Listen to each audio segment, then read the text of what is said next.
అది 2001 ఆగస్టు 23వ తారీఖు 293 మంది ప్రయాణికులతో ఎయిర్బస్ A330 విమానం కెనడా దేశంలోని టొరంటో నుండి లిస్బియన్ స్పెయిన్కు బయలుదేరింది. మొత్తం ప్రయాణం సుమారు 7 గంటల నుంచి ఆ తరువాత 4 గంటల తరువాత ఫ్లైట్ అట్లాంటిక్ మహాసముద్రం మధ్యలో 39,000 అడుగులు అంటే 11 కిలోమీటర్ల ఎత్తు ప్రయాణిస్తుంది.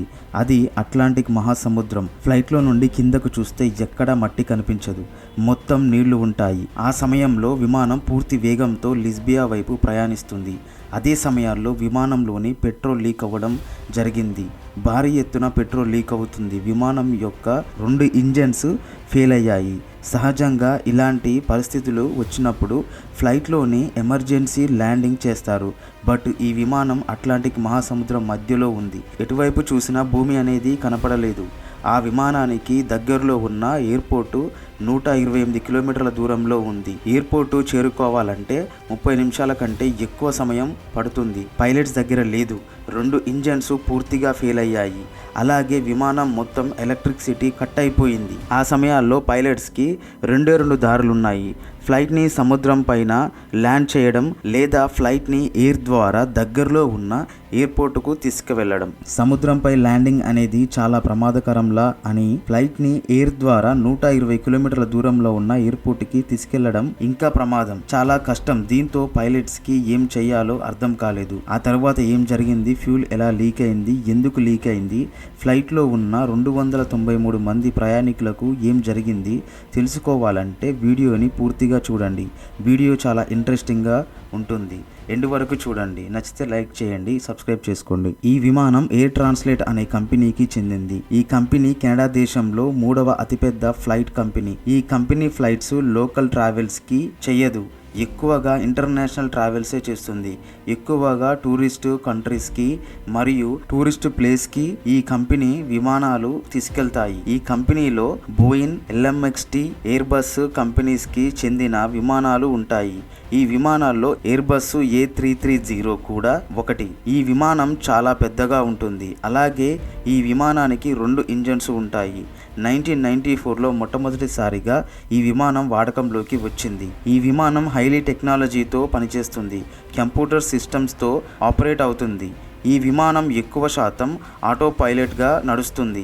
ఈ ఎయిర్బస్ A330 విమానం ఒకటి కెనడా దేశంలోని టొరంటో నుండి పోర్చుగల్ దేశంలోని లిస్బియన్కు ప్రయాణానికి రెడీ అయింది. ఈ ప్రయాణం ఆగస్టు 23న మధ్యరాత్రి ఆగస్టు 24 ఉదయం వరకు జరుగుతుంది. ఈ ప్రయాణానికి వారం ముందు మెయింటెనెన్స్ వర్క్స్కి తీసుకెళ్తారు. ఇక్కడ ఫ్లైట్ని పూర్తిగా చెక్ చేసి ఇంజన్లోని చాలా పార్ట్స్ను మార్చారు.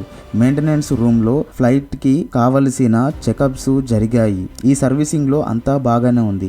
సరిగ్గా సర్వీసింగ్ జరిగిన వారం తరువాత అంటే ఆగస్టు 23 టొరంటో ఎయిర్పోర్ట్ నుండి బయలుదేరిన విమానంలోని ఫ్యూల్ ట్యాంకులను 47,000 మెట్రిక్ టన్నుల ఫ్యూల్ని నింపారు. ఈ ఫ్లైట్ని నడపడానికి 68 ఏళ్ల రూబెస్ట్ పెచేని సెలెక్ట్ చేశారు. ఇతను చాలా సీనియర్ పైలట్, అలాగే చాలా ఎక్స్పీరియన్స్ కూడా ఉంది. ఈయనతో సెకండ్ ఆఫీసర్గా 28 ఏళ్ల రాక్ ఫ్రేజర్స్ని సెలెక్ట్ చేశారు. ఈ విమానంలో మొత్తం 11 మంది సిబ్బంది ఉన్నారు. అలాగే 293 మంది ప్రయాణికులు ఉన్నారు. స్టాఫ్ మరియు ప్యాసింజర్స్ని కలిపి మొత్తం 306 మంది ఉన్నారు. అలా కెనడాలోని టొరంటో నుండి ప్రయాణం మొదలైంది. ప్రయాణం మొదలైన 4 గంటల వరకు అంతా బాగానే ఉంది. 4 గంటల ప్రయాణం సాఫీగా సాగింది. ఆ 4 గంటల ప్రయాణం తరువాత ఫ్లైట్ అట్లాంటిక్ మహాసముద్రం మధ్యలో 39,000 అడుగుల 12 కిలోమీటర్ల ఎత్తులో ప్రయాణం సాగిస్తుంది. అదేవిధంగా 5 గంటల ప్రయాణం తరువాత ఫ్లైట్లోని కంప్యూటర్స్ స్క్రీన్ పైన ఒక మెసేజ్ వచ్చింది. ఆ మెసేజ్ ఇంజన్ ఆయిల్ సిస్టమ్స్ గురించి. కంప్యూటర్ సిస్టమ్స్ వార్నింగ్ ఇచ్చింది. ఆ మెసేజ్ వార్నింగ్లో ఫ్లైట్ ఇంజన్లో ఆయిల్ తక్కువగా ఉంది అని చూపిస్తుంది. నార్మల్గా ఇలాంటి మెసేజెస్ వార్నింగ్స్ ఎప్పుడూ రావు. అలాగే టెంపరేచర్ ఇష్యూస్ అని మరో వార్నింగ్ వచ్చింది. ఈ వార్నింగ్ గురించి పైలట్స్కి ఏమాత్రం అర్థం కాలేదు. ఈ ఇంజన్ ఆయిల్ ఎర్రర్స్ గురించి పైలట్స్కి ఏమాత్రం తెలియదు. వెంటనే పైలట్స్ కంప్యూటర్ సిస్టమ్స్లో రీడింగ్స్ని చదవడం మొదలుపెట్టారు. ఆ రీడింగ్స్లో రైట్ ఇంజన్లో ఆయిల్ క్వాంటిటీ 14.5 లీటర్స్ ఉన్నట్లు అలాగే టెంపరేచర్ 65 సెంటీగ్రేడ్ ఉన్నట్లు, అలాగే లెఫ్ట్ ఇంజన్లో oil quantity 18.2 litres, temperatures 110 centigrades. దీంతో ఈ రెండు ఇంజన్స్లో పరిస్థితి వేరువేరుగా ఉంది. అంటే ఖచ్చితంగా ఏదో ప్రాబ్లం ఉంది, కానీ అదేంటో పైలట్స్కి కనిపెట్టలేకపోయారు. ఫ్లైట్స్ రెక్కలలో ఉన్న ఈ ఫ్యూల్ ట్యాంక్స్ ద్వారా ఫ్లైట్స్ 2 సైడ్స్ బ్యాలెన్స్ అవుతాయి, అలాగే సెంటర్ ఆఫ్ గ్రావిటీ బ్యాలెన్స్ అవుతుంటాయి. కానీ ఒకవేళ ఒక వింగ్స్లో ఫ్యూల్ తగ్గితే ఫ్లైట్ ఆటోమేటిక్గా బ్యాలెన్స్ తప్పుతుంది. ఈ విమానంలో రైట్ వింగ్స్ ఉన్న ఫ్యూల్ తొందరగా తగ్గిపోతుంది. బట్ ఆ విషయం పైలట్స్కి ఏమాత్రం అర్థం కాలేదు. ముందు చెప్పినట్టే ఫ్లైట్ పూర్తి కంప్యూటర్ సిస్టమ్ మీద నడుస్తుంది. Computer system అప్రమత్తమయ్యాయి. రిజర్వ్డ్ ట్యాంక్లో ఉండే ఫ్యూల్ని స్లోగా రైట్ ఫ్యూల్ ట్యాంక్లోకి ట్రాన్స్ఫర్ చేయడం స్టార్ట్ అయ్యింది. దీనివల్ల ఫ్లైట్ని తిరిగి బ్యాలెన్స్లోకి తీసుకొచ్చింది కంప్యూటర్ సిస్టమ్. బట్ ఇంత జరిగిన పైలట్స్కి దీని గురించి ఏమాత్రం తెలియలేదు. కొంచెం సమయం తరువాత కంప్యూటర్ సిస్టమ్స్ పైలట్స్కి సమాచారం పంపింది. రిజర్వ్ ట్యాంక్ ఫ్యూల్ని ట్రాన్స్ఫర్ చేసినట్లు మెసేజ్ పంపింది. నార్మల్గా రిజర్వ్ ట్యాంక్లోని ఫ్యూల్ని ఎక్కువ శాతం వాడరు, ప్రమాదం సమయంలోనే ఈ రిజర్వ్ ట్యాంక్ని వాడతారు. కానీ ఈ మెసేజ్ని పైలట్స్ పట్టించుకోలేదు. ముందు వచ్చిన ఇంజన్ ఆయిల్ వార్నింగ్స్కి సొల్యూషన్ వెతుకుతున్నారు. సరిగ్గా ఆగస్టు 24 ఉదయం 4:30 రిజర్వ్ ట్యాంక్ ఫ్యూల్ కూడా ఖాళీ అయిపోయింది. ఫ్యూల్ మొత్తం ఖాళీ అయిపోయిన తరువాత కంప్యూటర్ సిస్టమ్స్ చాలా ట్రై చేసింది ఫ్లైట్ని బ్యాలెన్స్ చేయడానికి, కానీ కంప్యూటర్ సిస్టమ్ బ్యాలెన్స్ చేయలేకపోయాయి. దీంతో పైలట్స్కి ఒక మెసేజ్ పంపింది. రిజర్వ్ ట్యాంక్ ఫ్యూల్ అయిపోయినట్లు. స్క్రీన్ మీద చూసిన ఇద్దరు పైలట్స్ షాక్ అయ్యారు. స్లోగా ఫ్లైట్ బ్యాలెన్స్ తప్పుతుంది. ఆ ఇద్దరు పైలట్స్ ఫ్యూల్ ట్యాంక్స్ రీడింగ్స్ని చెక్ చేసుకుంటున్నారు. వెంటనే కంప్యూటర్స్ నుంచి ఒక మెసేజ్ వచ్చింది. ఫ్లైట్ ఇన్ బ్యాలెన్స్ అని సమాచారం పంపింది. అలా కొద్దిసేపు తరువాత పైలట్స్ లెఫ్ట్ ఫ్యూల్ ట్యాంక్లో ఉన్న ఫ్యూల్ని రైట్ ఫ్యూల్ ట్యాంక్కి ట్రాన్స్ఫర్ చేయటం మొదలుపెట్టారు. కానీ పైలట్స్కి ఫ్లైట్ ఫ్యూల్ ట్యాంక్కి లీక్ అవుతుంది అని ఏమాత్రం కూడా తెలియదు. అలా సాగుతున్న ఫ్లైట్ ప్రయాణం అట్లాంటిక్ మహాసముద్రం మధ్యలోకి చేరుకుంది. ఎయిర్పోర్ట్కి చాలా దూరం ఉంది. పైలట్స్ ఫ్యూల్ ప్రాబ్లంని ఏమాత్రం గమనించలేదు. వారు కంప్యూటర్ సిస్టంలో ప్రాబ్లమ్స్ ఉంది, అందుకే ఎర్రర్స్ చూపిస్తుంది. ఎందుకంటే ఫ్లైట్ ఏ కొండని గుద్దుకోలేదు, అలాగే ఫ్లైట్లో ఎక్కడా ఫైర్ కాలేదు. అంటే ఫ్లైట్కి ఏ ప్రాబ్లం లేదు. కంప్యూటర్స్ సిస్టమ్ పాడైపోయింది, వర్కింగ్స్ సరిగ్గా చేయడం లేదు అని ఆ ఇద్దరు పైలట్స్ అనుకున్నారు. కానీ వారికి తెలియని విషయం ఏంటి అంటే లెఫ్ట్ ఫ్యూల్ ట్యాంక్లో ఉన్న ఆ కొద్ది మాత్రం ఫ్యూల్ కూడా లీక్ అవుతుంది. అలా సమయం గడుస్తున్న కొద్దీ 4:45 కంప్యూటర్ సిస్టమ్ ఒక మెసేజ్ పంపింది. ఫ్లైట్లోని ఫ్యూల్ చేరవలసిన గమ్యాన్ని సరిపోదు అని కంప్యూటర్ సిస్టమ్ తెలిపింది. ఆ మెసేజ్ చూసిన తరువాత పైలట్స్కి అనుమానం మొదలైంది. దీనితో పైలట్స్ లిస్బియన్ దాకా వెళ్లకుండా దగ్గరలో ఉన్న ఎయిర్పోర్ట్లో ఫ్లైట్ని ల్యాండ్ చేయాలనుకున్నారు. సరిగ్గా 5:13 రైట్ ఇంజన్ ఒక్కసారిగా పనిచేయటం ఆగిపోయింది. ఇక ఇంజన్ ఆగిపోవడంతో ఫ్లైట్ స్లోగా కిందకు దిగడం స్టార్ట్ అయింది. ఆ తరువాత 5:27 2 ఇంజన్స్ ఆగిపోయాయి. అలాగే ఇంజన్స్లో మంటలు చెలరేగాయి. ఆ సమయానికి విమానం 34,000 అడుగులకు పడిపోయింది. సరిగ్గా అదే సమయానికి విమానం ఎయిర్పోర్ట్కి 120 కిలోమీటర్ల దూరంలో ఉంది. ఇంజన్స్ ఆగిపోవడం వల్ల ఫ్లైట్లో ఎలక్ట్రిసిటీ ఆగిపోయింది. ప్యాసింజర్స్ అంతా భయపడుతున్నారు. ఒకేసారిగా క్యాబిన్లో గందరగోళం మొదలైంది.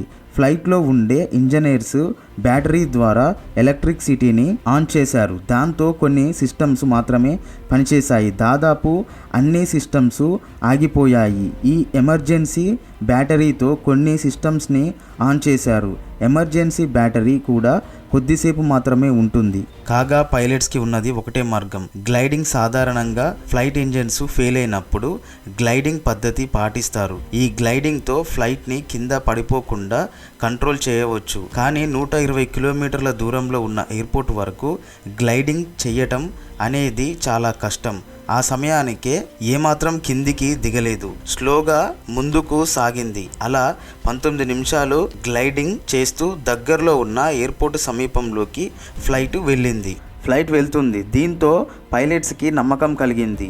పైలట్ కొంచెం కొంచెంగా ఫ్లైట్ ని స్పీడ్ తగ్గించుకుంటూ స్లోగా డౌన్ చేస్తున్నాడు. అలాగే ఎయిర్పోర్ట్ కంట్రోల్ రూమ్ కి సమాచారం అందిస్తున్నాడు. ఉన్న కొద్ది సిస్టమ్స్ తో పైలట్ ఫ్లైట్ ని అద్భుతంగా ముందుకు తీసుకెళ్తున్నాడు. ఫ్లైట్ స్పీడు తగ్గించడానికి పైలట్ ఎస్ ఆకారంలో ఫ్లైట్ని రొటేట్ చేస్తూ ఫ్లైట్ని డౌన్ చేస్తున్నాడు.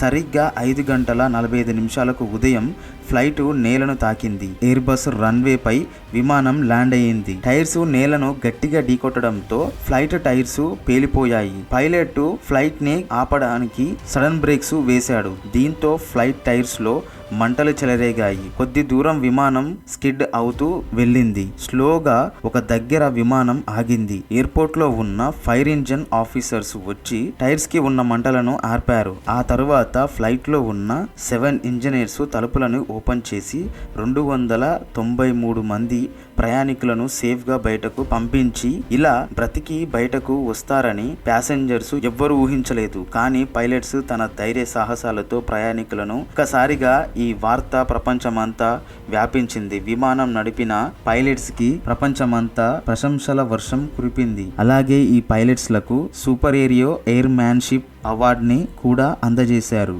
ఈ సంఘటన జరిగిన తరువాత ఆ సంఘటనపై విచారణ చేశారు. విమానం బయలుదేరాక ముందు వారం రోజుల ముందు జరిగిన మెయింటెనెన్స్ వర్క్ ఎలా జరిగింది, టెక్నికల్ ఇష్యూస్ ఏమన్నా వచ్చాయా అని చెక్ చేశారు. కొన్ని పార్ట్స్ ని రీప్లేస్ చేశారు. అలా రీప్లేస్ చేసిన ఒక ఫ్యూల్ పైపు సరిగ్గా ఫిక్స్ చేయలేదు. ఇందువల్ల ఇంజన్స్ లో వైబ్రేట్ వచ్చి ఆ పైపు కి మెల్లమెల్లగా క్రాక్స్ వచ్చాయి. ఆ క్రాక్స్ ద్వారా పైపు నుండి ఆయిల్ లీక్ అయింది. దీని వల్లే ఫ్లైట్ ఇంజన్ లో ప్రమాదం వచ్చింది. ఇన్వెస్టిగేషన్ లో తేలింది. అలా అట్లాంటిక్ మహాసముద్రంలో ఫ్యూల్ ట్యాంకులు కాలిపోయినా 2 ఇంజన్స్లు పనిచేయకపోయినా విమానంలో ప్రతి ఒక్కరు సేఫ్ గా బయటపడ్డారు. ఎంతైనా ఆ పైలట్ కి సెల్యూట్ చేయాలి. వెనకడుగు వెయ్యకుండా ప్రయత్నించి 293 మంది ప్రయాణికులను బ్రతికించాడు. That's all for today episode friends. ఈ వీడియో మీకు నచ్చినట్లయితే లైక్ చేయండి, షేర్ చేయండి, సబ్స్క్రైబ్ చేసుకోండి.